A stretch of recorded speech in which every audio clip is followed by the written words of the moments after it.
We now go to the White House Rose Garden for the annual pardoning of the Thanksgiving turkey. Thank you for coming for the annual pardoning of the turkeys. This year's names are Gobbles and Swallow. Now, Melania told me I should say something nice. So I'll first start by insulting the governor of Chicago. He's about as fat as these fat fucking turkey birds.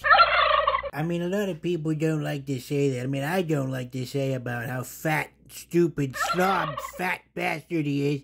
I mean, it's the wrong thing to say at this moment. I mean, it's Thanksgiving.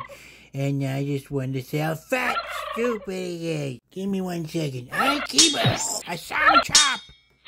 Sorry, boys, but I only pardon criminals. Anyway, happy Thanksgiving, everyone, except for that stupid fat governor of Chicago.